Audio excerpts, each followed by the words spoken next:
দার্জিলিং। এই নামটার মধ্যে লুকিয়ে আছে একটা আলাদা অনুভূতি। বাঙালির কাছে দার্জিলিং শুধু একটা পাহাড়ি ডেস্টিনেশনই নয়, এই জায়গা আমাদের নস্টালজিয়া, আমাদের আবেগ।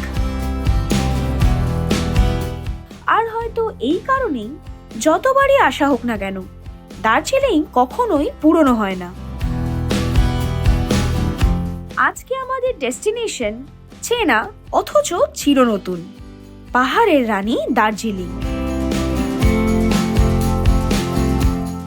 আজকে আমাদের এই ভিডিওতে আপনাদের দেখাবো দার্জিলিং ম্যালের কাছে একটা বাজেট ফ্রেন্ডলি স্টে, আর ঘুরে দেখাবো আমাদের প্রিয় দার্জিলিং শহর। তো শুরু করা যাক আমাদের দার্জিলিং ভ্রমণের গল্প।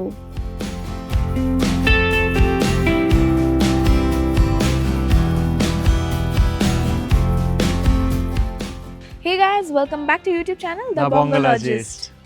আরেকটা নতুন ভিডিওতে আপনাদের সবাইকে স্বাগত জানাই। আমরা ছিলাম পিথামচিনে, পিথামচিন থেকে আমরা এখন রয়েছি রেনক বাজারে। রেনক বাজার থেকে আমরা একটা শেয়ার গাড়ি নিয়ে নিয়েছি, যাব হচ্ছে রংপুর। রংপুর থেকে আমরা আরেকটা শেয়ার গাড়ি নেব, যাব দার্জিলিং। পিথামচিনে কোথায় ছিলাম সেসব দেখার জন্য অবশ্যই আপনাদেরকে আমার আগের ব্লগটা দেখতে হবে, আর কালিম্পংয়ের অফবিট সিরিজটাও কেমন লাগলো সেটা অবশ্যই জানাবেন। ওই সিরিজটার পুরো প্লেলিস্টটা আমি এই আই বাটনে দিয়ে দিলাম, অবশ্যই আপনারা গিয়ে চেক করে নিতে পারেন।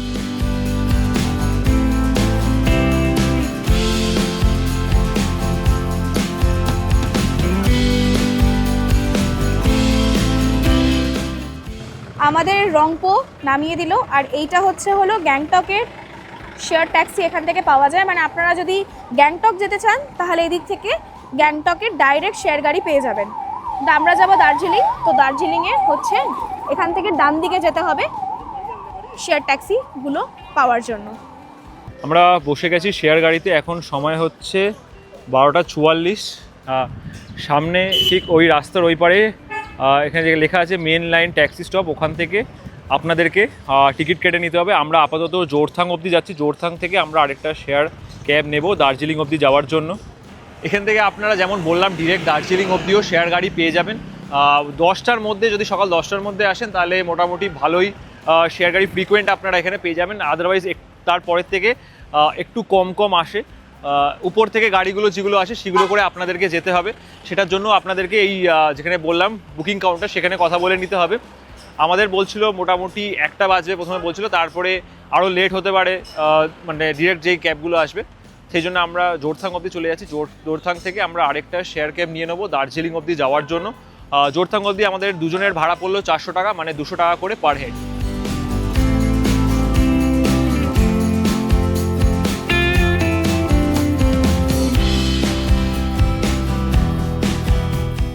রংপো থেকে মোটামুটি 1.5 ঘন্টা ট্রাভেল করার পর পৌঁছালাম জোরথাং। ওখান থেকে আর একটা শেয়ার গাড়ি করে বেরিয়ে পড়লাম দার্জিলিং এর উদ্দেশ্যে। পাহাড়ি বাঁক নিতে না নিতেই চারিপাশে খুলে যায় সবুজের অসাধারণ ক্যানভাস। কখনো নিচে বয়ে চলা নদী, কখনো মেঘে ঢাকা পাহাড়, আবার কখনো চা বাগানের শান্ত সৌন্দর্য। পুরো রাস্তা জুড়েই প্রকৃতি নিজের গল্প বলতেই থাকে। পৌঁছে গেছি আজকে আমরা আমাদের হোটেলে। আস্তে আস্তে অনেকটাই সন্ধে হয়ে গেছে, রাত নেমে এসছে। তো হোটেলে ঢোকার সাথে সাথেই আমাদের দিয়ে দিয়েছে গরম গরম চা। আর আজকে আমরা হোটেলটা দেখাচ্ছি না ঘুরে, কালকে হোটেলটা আর রুমগুলো ঘুরে আপনাদেরকে দেখাবো।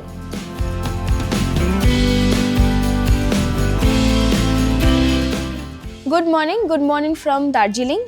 তো যেমনটা কালকে আপনাদের দেখিয়েছিলাম যে আমাদের আস্তে আস্তে এই হোটেলে অনেকটা টাইম লেগে গেছিলো, রাত হয়ে গেছিলো রাদার, যার জন্য আমরা দেখাতে পারিনি।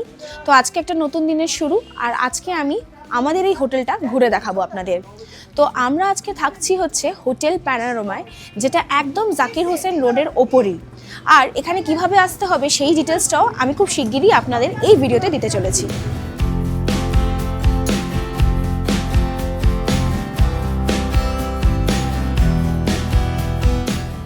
এই রাস্তা থেকেই উঠে গেলেন দার্জিলিংয়ের প্রসার ভারতী। সেখান থেকে 1 মিনিটও না কিছু পা হেঁটে আসলেই, মানে বাঁ দিক থেকে একটা রাস্তা দিয়ে হেঁটে আসলেই হলো আমাদের হোটেল প্যানোরামা। আর এই দার্জিলিংয়ের প্রসার ভারতী আপনাদের উঠতে হবে ক্লক টাওয়ার থেকে 5 থেকে 7 মিনিট আপহিল উঠে আসলেই হচ্ছে দার্জিলিংয়ের প্রসার ভারতী। সেখান থেকে 2 পা হেঁটে আসলেই আমাদের এই হোটেল।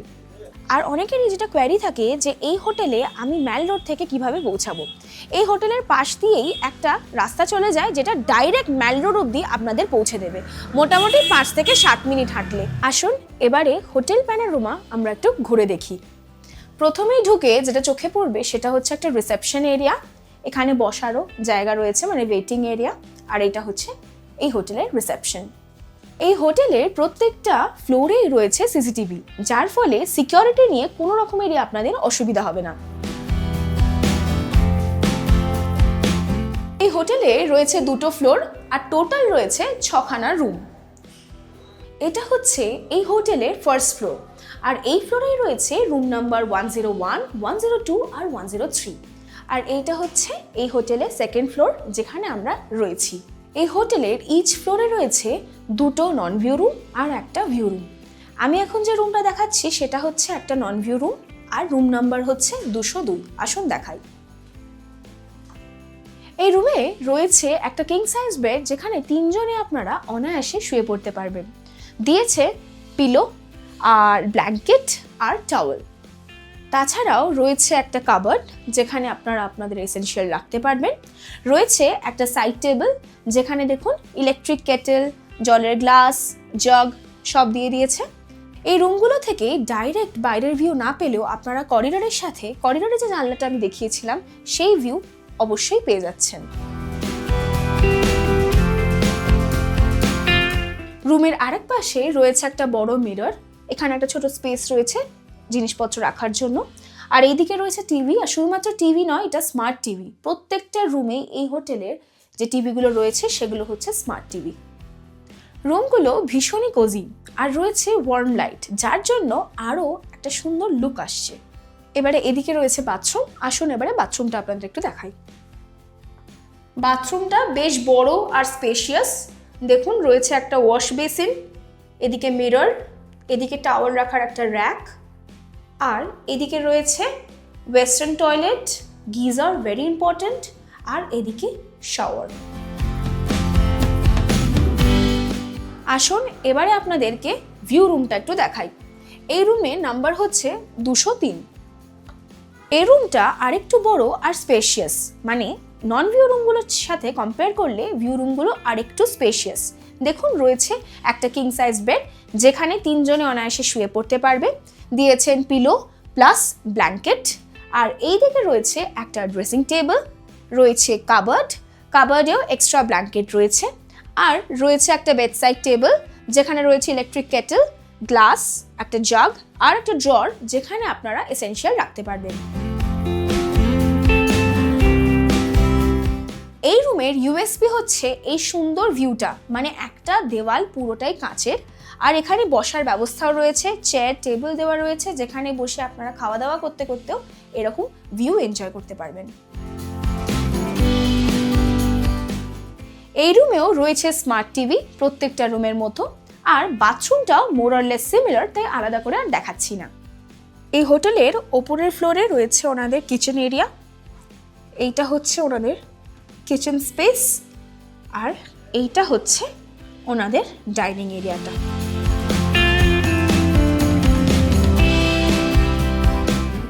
চলে এসছে আমাদের গরম গরম ব্রেকফাস্ট।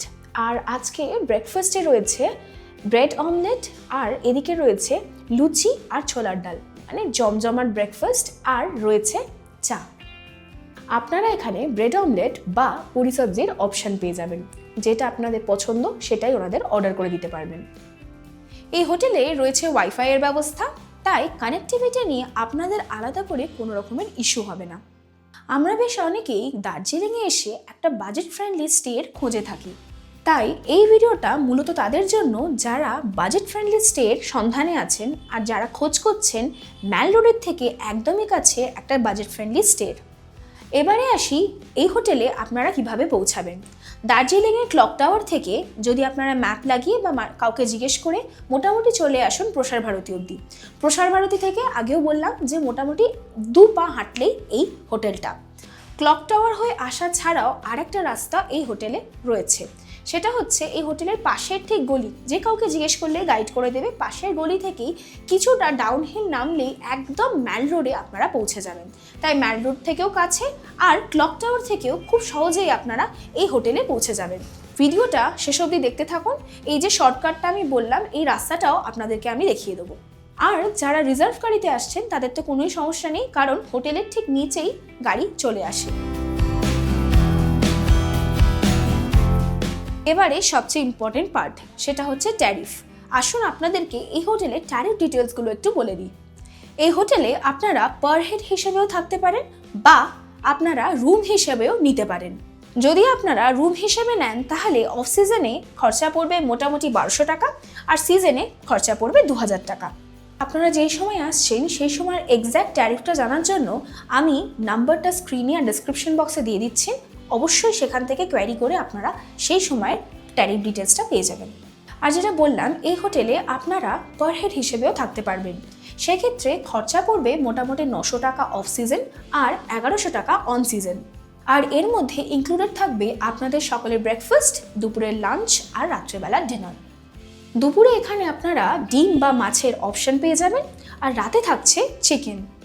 আর আপনারা যদি রুম হিসেবে নেন তাহলে একটা জিনিস মাথায় রাখবেন যে তার মধ্যে কোনো রকমের মিলস কিন্তু ইনক্লুডেড থাকবে না। দুপুরের লাঞ্চের আজকে মেনু হচ্ছে ভাত, একটা তরকারি, ডাল, এদিকে পাঁপড় আর এদিকে রয়েছে মাছ। হোটেল থেকে লাঞ্চ সেরে রেডি হয়ে বেরিয়ে গেছি আমরা মল রোড যাওয়ার জন্য। ঠিক এই দিকে হচ্ছে আমাদের হোটেল প্যানোরামা, আর এই সোজা চলে গেলে প্রসার ভারতী, যেটা আপনাদেরকে বলেছিলাম। আর এই নিচে যে রাস্তাটা চলে গেছে, এই রাস্তা দিয়ে সোজা আপনি চলে গেলে মল রোড পৌঁছে যাবেন। যেতে সময় লাগবে মোটামুটি 2 থেকে 3 মিনিট। মল রোডের কাছাকাছি থাকলে এই একটা সুবিধা, আপনারা যখন ইচ্ছা মল রোডে চলে যেতে পারবেন। আর যেমনটা বলেছি, হোটেল থেকে মাত্র 4 থেকে 5 মিনিট হাঁটা পথেই আমাদের মল রোড রয়েছে। তো মল রোড যেতে তো কোনোই অসুবিধা নেই। আপনারা যদি ওই রাস্তা ধরে সোজা হেঁটে নেমে আসেন তাহলে মল রোডের ঠিক এই রাস্তায় আপনারা নেমে আসবেন। আর যেমনটা দেখতেই পাচ্ছেন পুরোটাই কুয়াশা হয়ে রয়েছে এখন।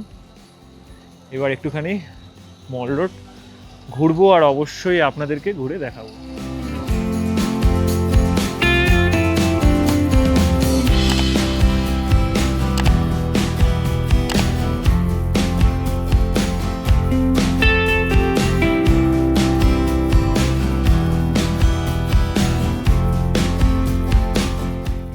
মল রোড ঘুরে টুরে আমরা চলে এসেছি এখন হোটেল ফিয়েস্তাতে। এটা একদম দার্জিলিং ম্যালের সেন্টারেই বলতে পারেন। সেখানে আমরা এসেছি এখন, খাচ্ছি হচ্ছে ফিশ ফ্রাই, মানে অর্ডার করেছি, এখনও খাইনি। প্রথমে আমরা গেলাম হচ্ছে ক্যাফে হাউস দার্জিলিং, সেটাও খুব সুন্দর। এবার এসেছি হোটেল ফিয়েস্তাতে, দেখি খাওয়ার কেমন হয়। মোটামুটি বাইরে টেম্পারেচার এখন বেশ ভালোই ঠান্ডা, 8 থেকে 9 ডিগ্রি সেলসিয়াস রয়েছে, তাই জন্য ভিতরে কিন্তু বেশ আরাম লাগছে। তবে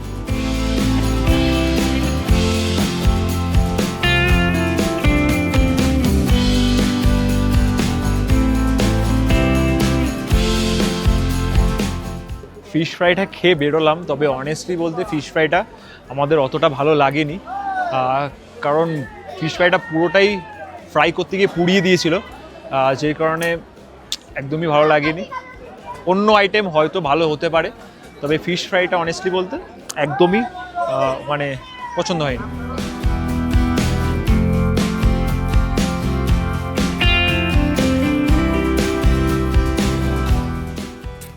সময় এখন রাত 9টা। আমরা এসেছি ডিনার করার জন্য ডেকেবাস রেস্টুরেন্টে। এখানে খাওয়ার কিন্তু বেশ ভালো, মানে আমরা আগেও এখান থেকে খেয়েছিলাম, আর তাই জন্য আবার এখানে ডিনার করার জন্য এসেছি। এটা একদম ক্লক টাওয়ার আছে, ক্লক টাওয়ারের থেকে একটুখানি এগিয়ে আসলেই ডেকেবাস রেস্টুরেন্ট পেয়ে যাবেন, রামাডা হোটেলের ঠিক নিচেই।